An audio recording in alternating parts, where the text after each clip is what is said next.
Greetings and salutations, travelers. Welcome back to the Inn of Planar Crossroads. And as always, welcome back to our Around the Hearth discussions. This time, we are discussing Hunger. That's the title. That's the title because that's the song we are converting. And you have Skrat to thank for this one. It is Hunger from the Spectre General is what it is, the name of the person or the group, I guess, that did it, from the band Kick-Axe, and it's from the Transformers the movie. Yeah. We had to get something in here eventually for Skrat on the Transformers movie, so maybe we can think about that next time for the theming for Sci-Fi July or something along that line. We'll see. Don't hold me to it, but this time he finally got something in to the official one, and actually it's a good song to mess around with. But before we get into that, let's go ahead and get introductions and announcements out of the way. Dan might be popping in for this one. It depends if he's able to get back on and stuff, so we'll see. The next thing, let me see. I believe I'll go ahead and do it like we've been doing it, where I go ahead and get everything that's said that I need to say, and then Skrat will go after me, and we will see where it goes from there. So, I'm Adam L. Spain with the Inn of Planar Crossroads. You can check out the IOPC.com or innofplanarcrossroads.com. Either one of those works. It has our links as well as our support options and our social medias if you want to check those out. So feel free to do that and get a better handle on keeping up with us. And we always do support our we always are thankful for the support of our travelers and viewers. So, because this whole thing is supported by travelers and viewers like you. Then we have Skrat from A Squirrel Plays. Is I, Skrat, from A Squirrel Plays, over on YouTube, making videos about storytelling, world building, character design, and other assorted writing things, be it for regular written stories, whichever platform you choose, or TTRPGs being one of those platforms, and trying to navigate the differences of all those. And on the topic of TTRPGs, I do get to do some reviews on those from time to time. It's always a lot of fun to explore those and spend some time with a community that has just completely sucked me right into it. So that's a lot of fun. It's also fun getting to see what all of you are coming up with in the little squirrel community, whether it's your own TTRPGs or your homebrew rules for existing systems, your artwork. I think the last episode we had here, I mentioned a couple guys that joined that are pretty darn good with some pen and ink when it comes to drawing. Might be a little jealous, you know. I'm over here drawing stick figures for all my videos. But it works. So, yeah. That's that. That's what I got. All right. Well, you can't fuss too much. At least you get the stick figures. So, I mean, you know, stick figure squirrels you want. I must be doing something right, because that last video, you know, I don't want to brag, but I got like 7,000 views, so I'm a pretty big deal now. Might not have time for Planar Crossroads pretty soon. You never know. Never know. It's one of the things that we do. You know, we get a bunch of we get people on here, we get them started, we get them rolling, we spotlight them, we put them on here. You know, he's already ahead of me. See, he's at 2,000, or almost close to 2,000, just under. Yeah. So there you go. Let me see. I think that's us. We'll shout over Dan in case he pops in from Avenue Studios. Their webpage is avenuestudios.media. You can check them out. YouTube, Rumble, Patreon, Locals. They've got some different shows you can watch. They just finished Bomb Squad this year, which was a multi-year campaign that they did. So you can check that out. They do their Druids table, which is what he was doing tonight before he gets on here, if he gets on here. And so on and so forth. And Jacob's Lab's one of theirs. I don't think they have that fully finished out, but there you go. That's that. And And our spotlight this time is Kitty in Boots. Our Levi's spotlight is Kitty in Boots. It's my daughter's, so I was figuring we could spotlight it out since we didn't have a specific one that I was familiar with to spotlight out this time. So Kitty in Boots. She does some AMV stuff. She's pretty good about getting the timing right and things for her videos and syncing it up with the music. So it can be fun to look at if you want to look at it. She likes it, so she likes to do it. So tell her that Daddy sent you or something like that, and she would get it, I think, or the IOPZ, and she would get it. So tell her Dad bullied him into watching and that's viewing right. and subscribing. Your dad bullied me into watching and subscribing. I'm gonna go make like 20 alternate accounts that'll say that. Well, see, that viewers is what's known as an empty threat, because we know he's not going to go bother making 20 different accounts. So it is a lot of work. That's what's going to happen there. So. All right. My squirrel continues to get worse. Oh no, Eldritch Horror Squirrel. He's getting there. Alright. Okay. Think that's everything.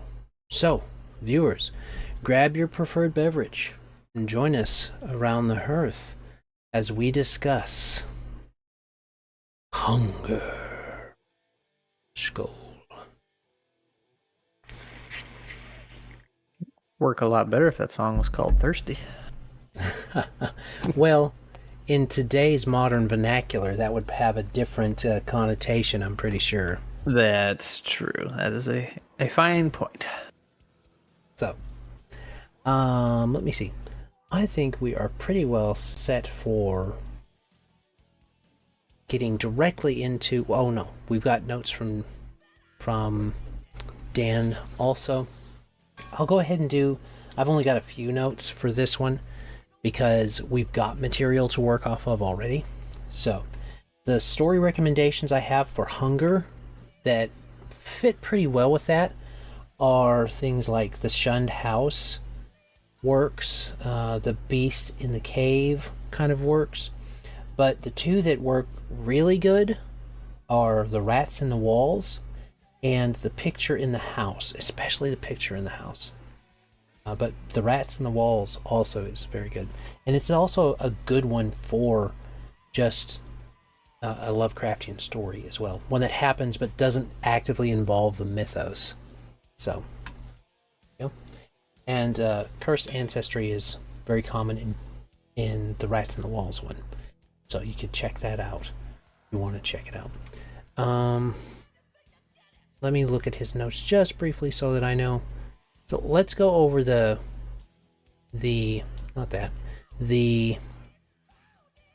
story, not the story, the music itself. Dan's not here, so I'm pretty sure you've got notes for this one, Skrat, since it's your baby on this one. As soon as I sent it, I was like, an idea.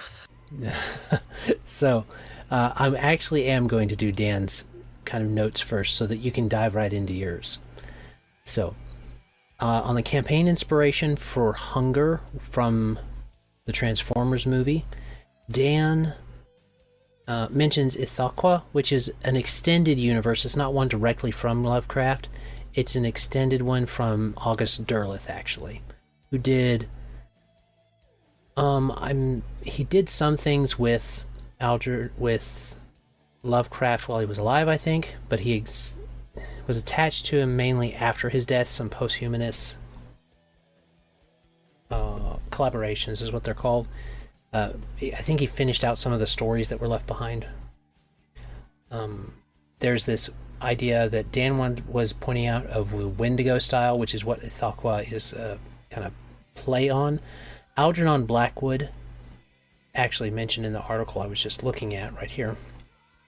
Algernon Blackwood preceded Lovecraft, and he had a huge influence on Lovecraft's writing and style. I've listened to his fictional works as well, and you can definitely see the influence between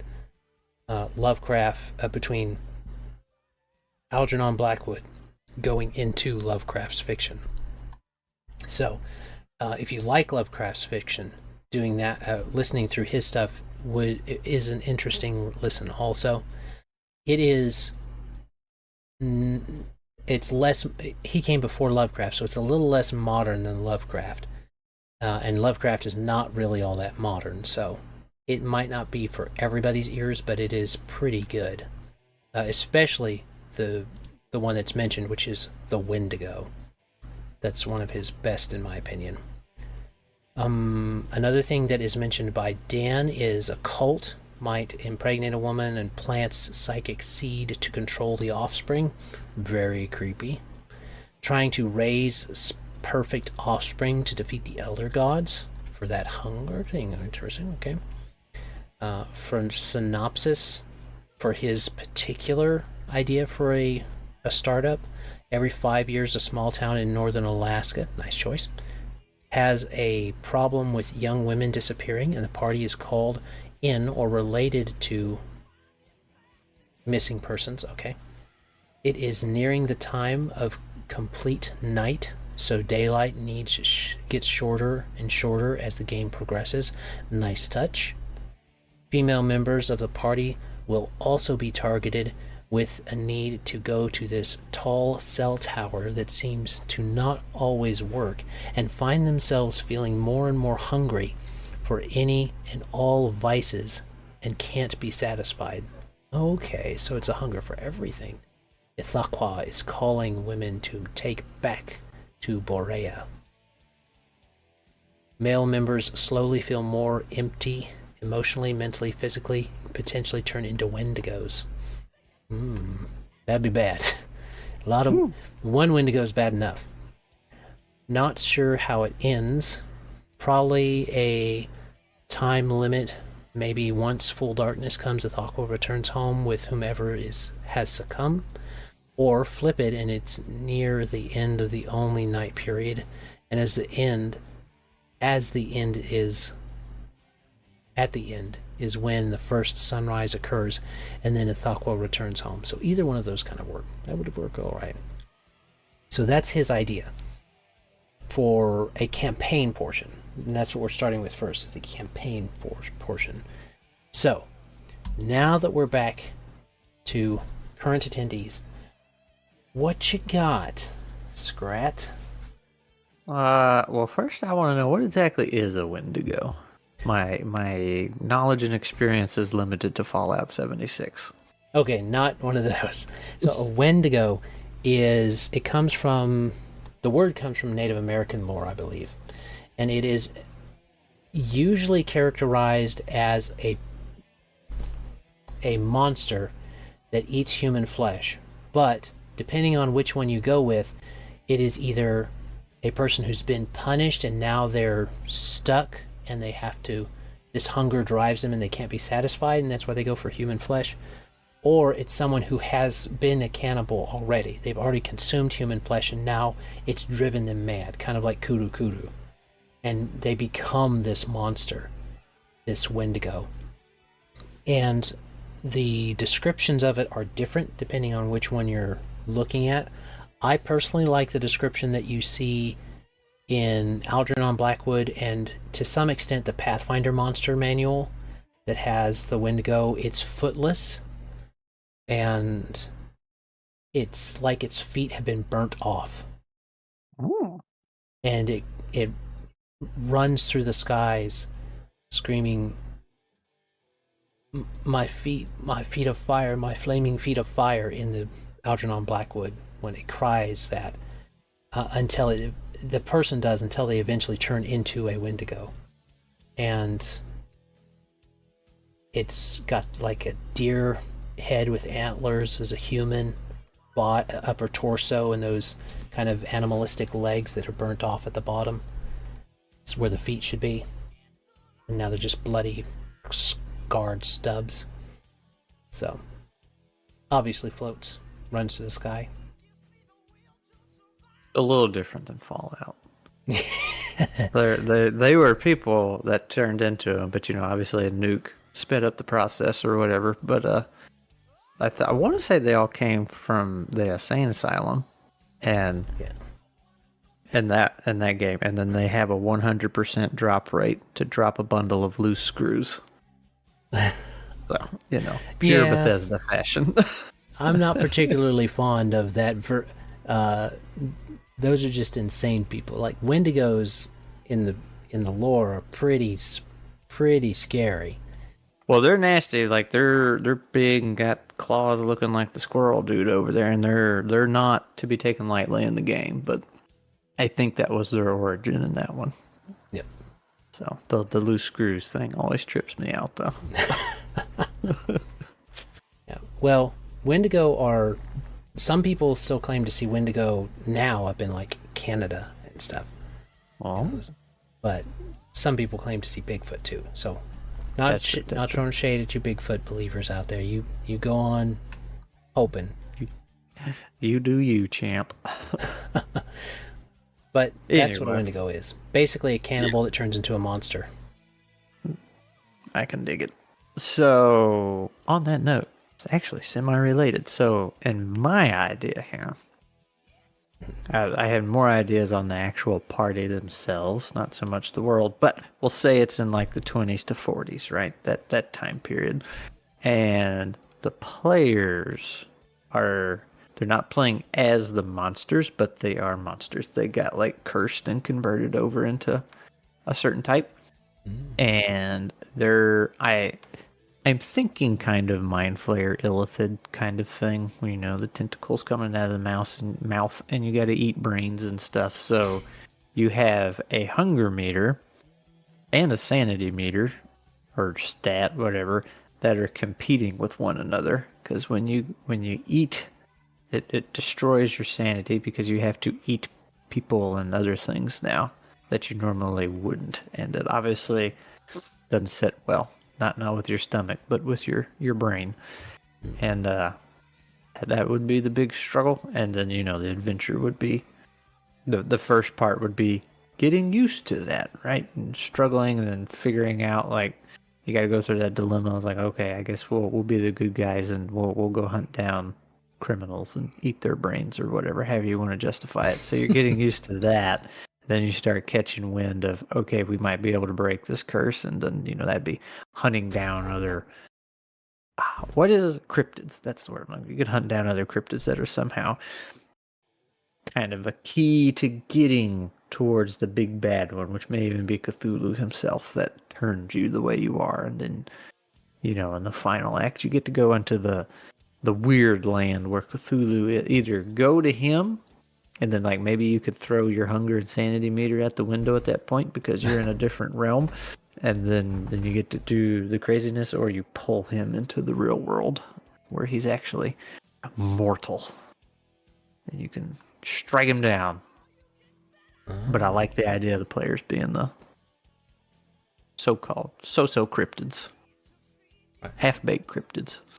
Well, there's the deep ones in the Lovecraft lore. They're basically sea dwellers that are immortal, but they breed with the land dwellers because I don't think they breed themselves. You can't be a pureblood anymore or something like that. They have to have the surface dwellers to make more of themselves, I think. So those might be the cryptids that they're fighting against, and they might be trying to revive Dagon or Cthulhu or something like that. So that might be an option. And that does make an interesting campaign idea. If you're the cryptids and you're trying to fight these things, you're trying to fight your hunger while also fighting the hunger of the monsters that you work with.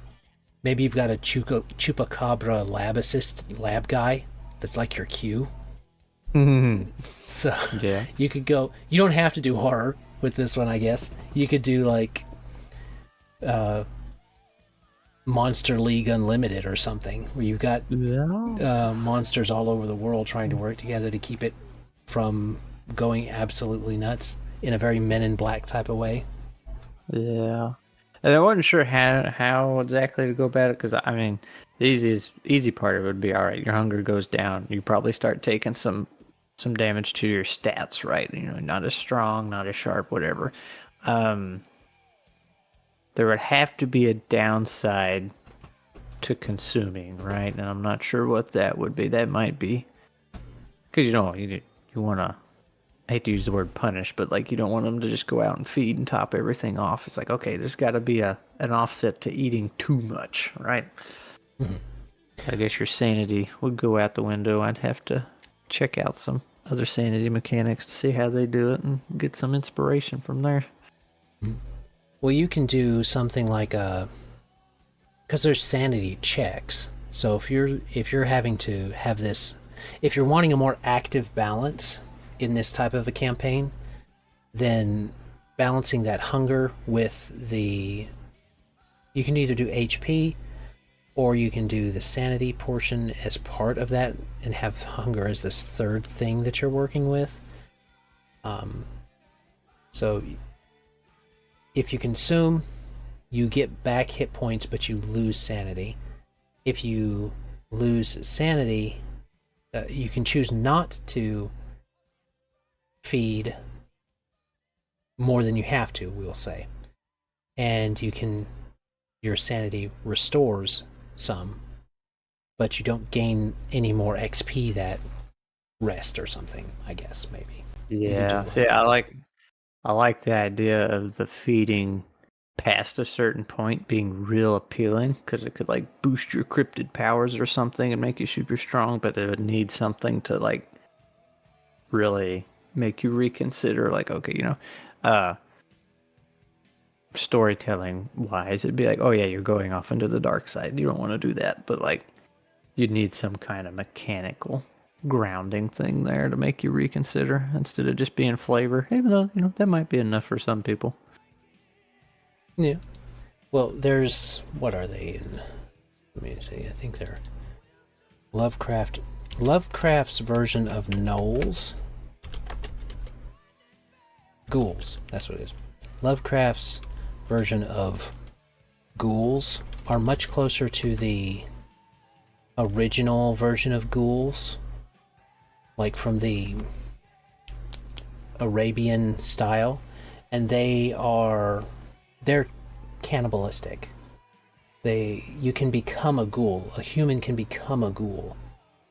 Pikmin becomes a ghoul, and they've got this dog-like face and stuff like that, and they live in the dreamland. They like to live in the dreamlands of human thought, because in the Lovecraftian universe, the dreamlands of Earth are kind of this pseudo-parallel world that rests somewhat alongside of Earth, but not physically, more like a thought, but there's physical places there. You can experience it physically if you use certain rites and rituals and travel there and come back from there with certain rites and rituals. So you can play a lot with that and get a lot more of that going on if you want to. And how it plays into the hunger element and stuff like that is like, you got the illithid idea there, and I bring up the ghoul because you can use it as another option for your having to eat but still manage your sanity, because Pikmin becomes a ghoul, a rather important ghoul, because he doesn't fully lose his control of himself like some of the other ghouls have. They're just hungry all the time. They just do that. But this would allow you to mix up the monsters if you wanted to. Your idea.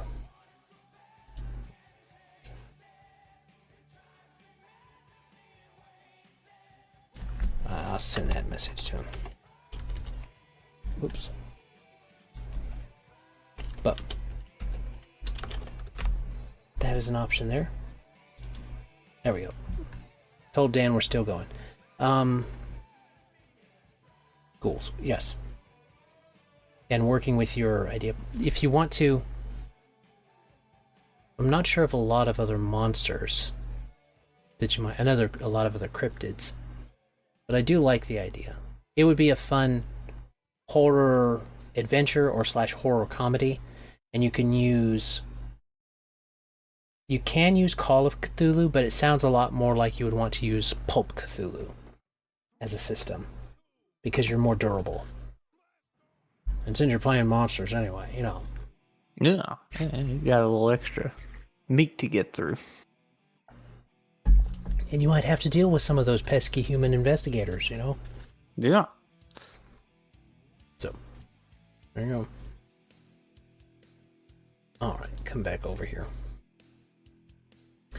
Let me see. Did you have some more points before we go into some of the things I was thinking for ideas? Nah, go ahead. Okay. So for campaign ideas, I do like using either the idea of someone trying to gain power through that cannibalism or something along that line.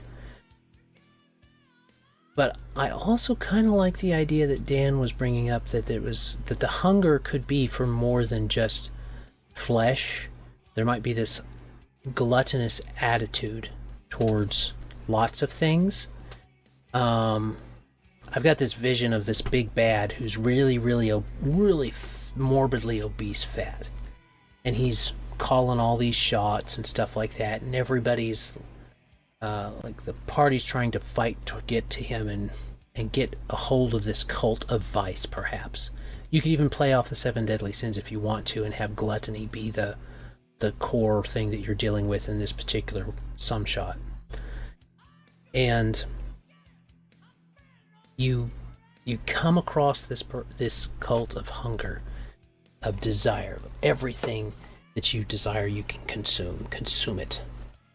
And it would be probably, in the Lovecraftian universe, Ithalqua is fine. You could do Azathoth, maybe.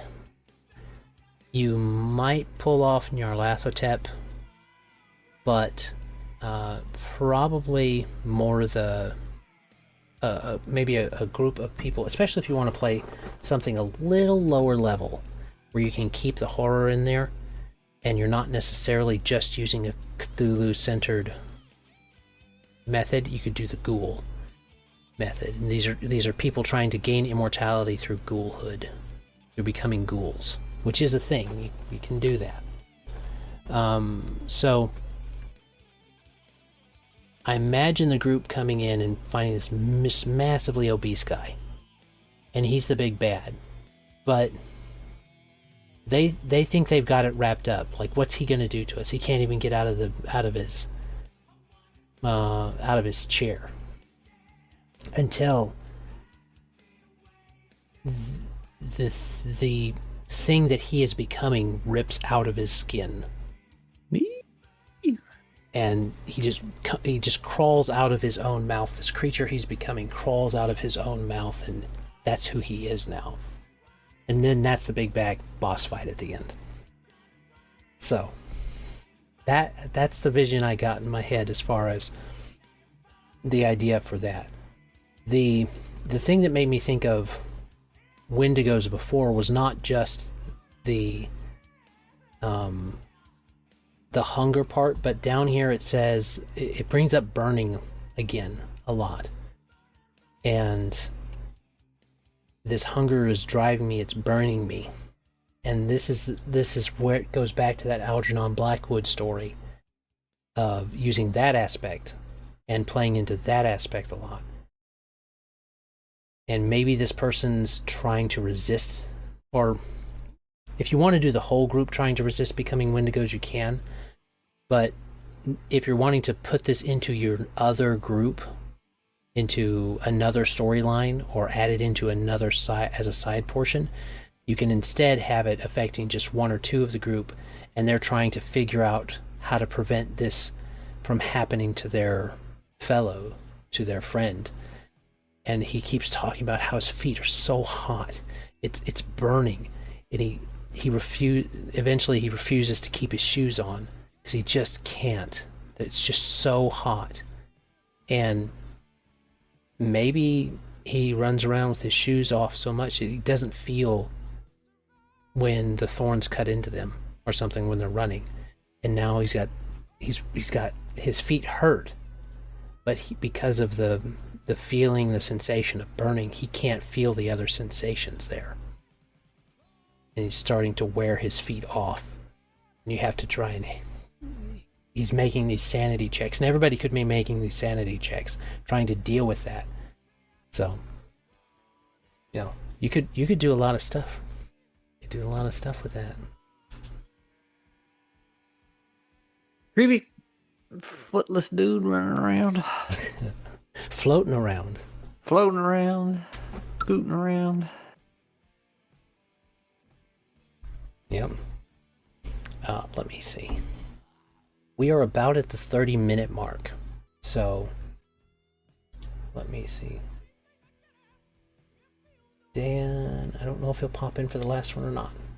But we are going to wrap up on this one. So, final thoughts. You got one queued up?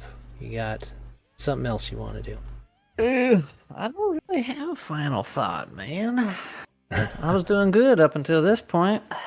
You don't have any final thoughts because all your thoughts are unfinal. They all lead to something else. That's right. My thoughts are never ending. It's never final. All right. Well, I'll do a final thought then. I will tie into the idea of hunger is something you're always going to experience. Again, you don't have to shy away from the modern setting with horror. You just tweak the way it's interacting. I'll kind of speak for Dan with this one. He mentioned the cell tower and stuff like that. Again, you can play around with that. You can play around with how the cell signal is working, how strong it is, because he mentioned it not always working at the tall cell tower, and so on and so forth.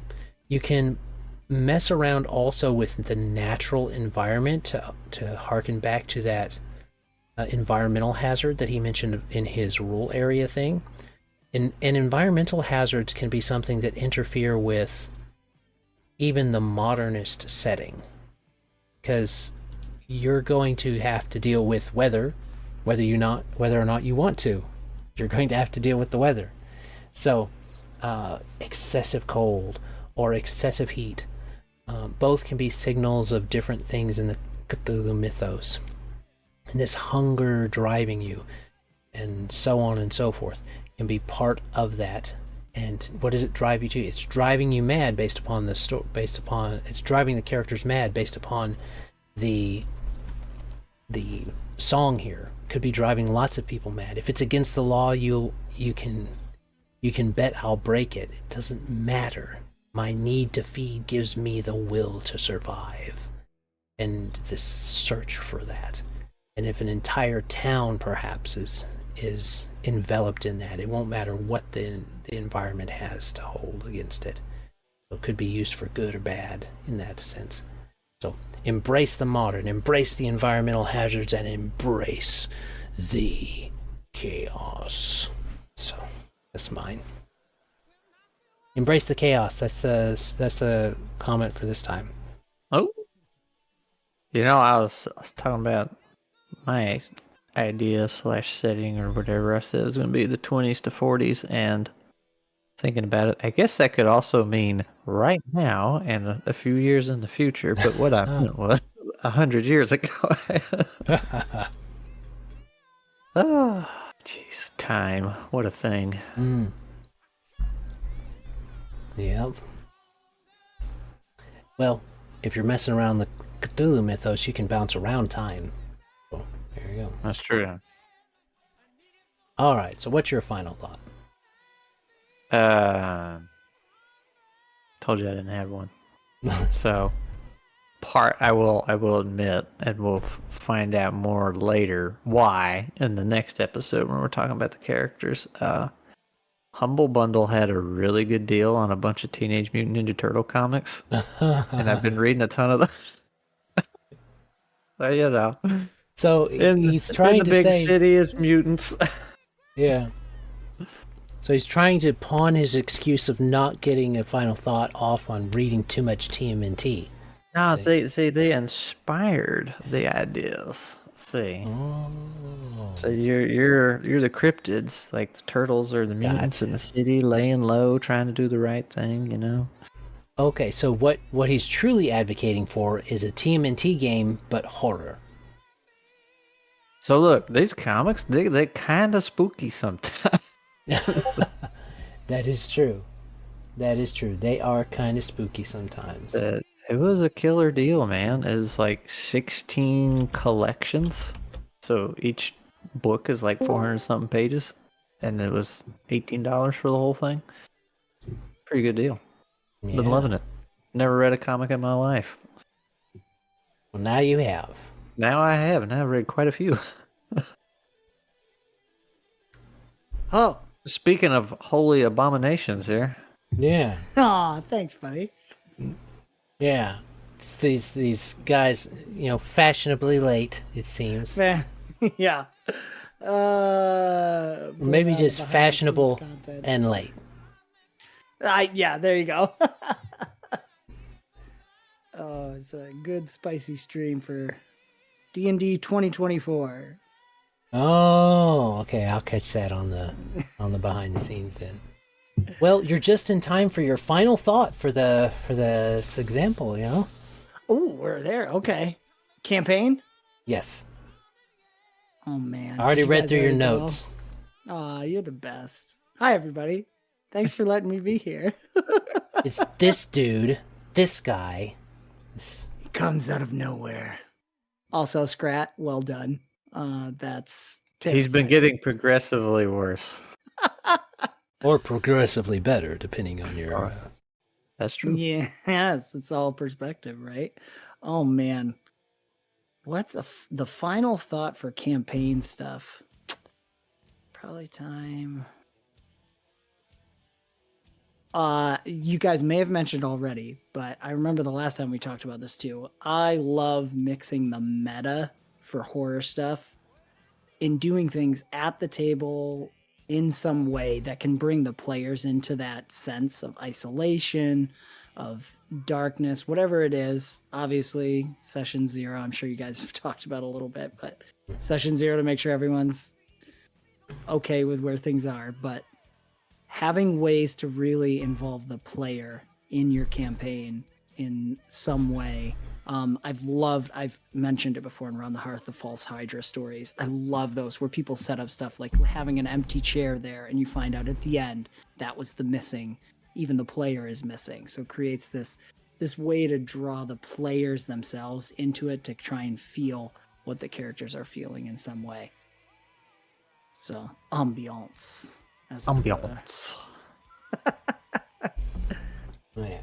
Anyways, have fun. I think that's a lot. That's a lot of selling the horror in general, is how you deliver, how you set up the table, and making sure everyone's on board to kind of let themselves be messed with at a meta level on top of the characters.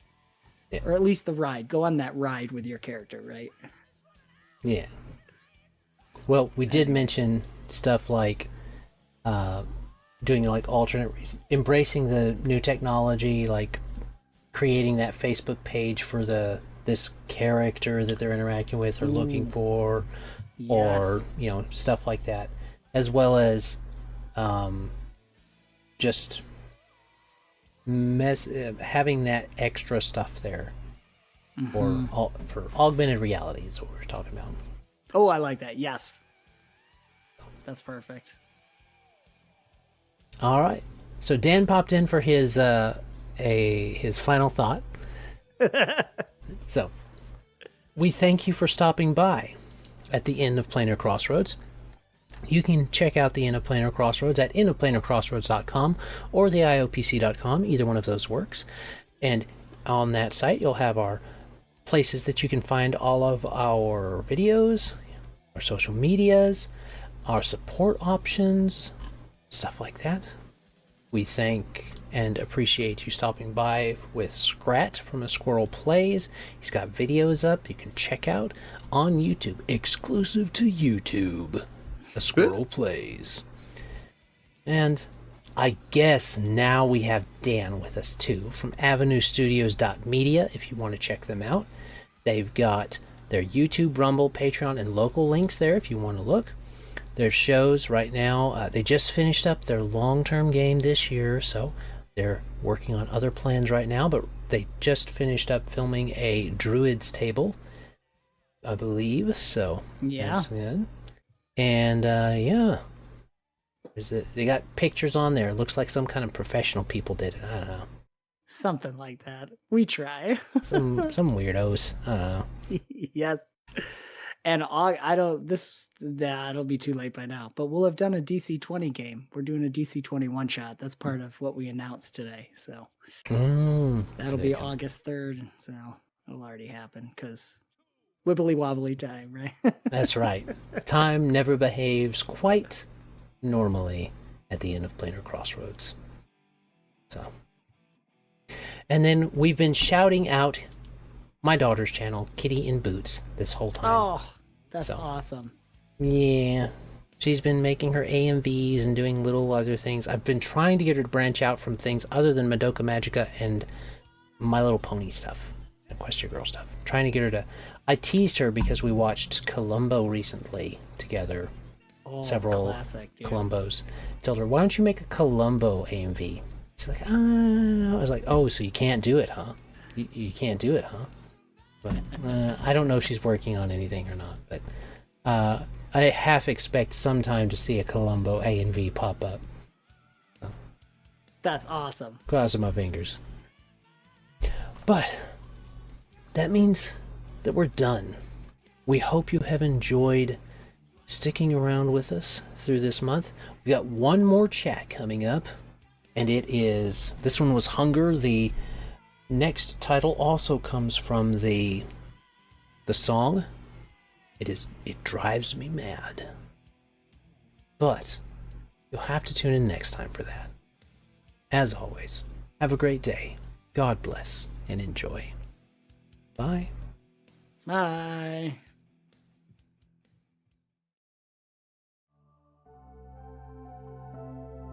This content was made possible by travelers and viewers like you.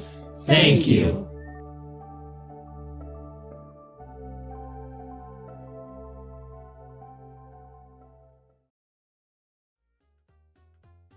Okay, Dan, for shame. You knew you were supposed to be here earlier. What's the matter with you guys making all that behind-the-scenes stuff? It was like long.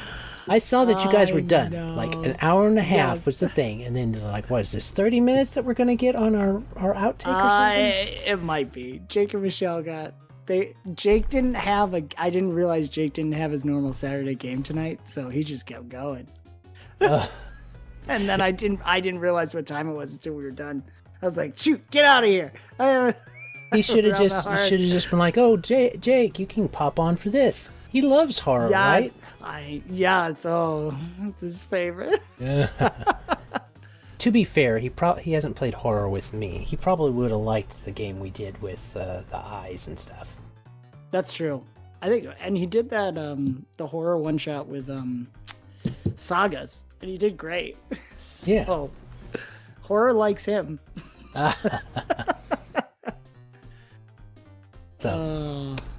Yes, I had the notification and everything too, but I put my phone on silent for streaming, so I didn't see it until it was done.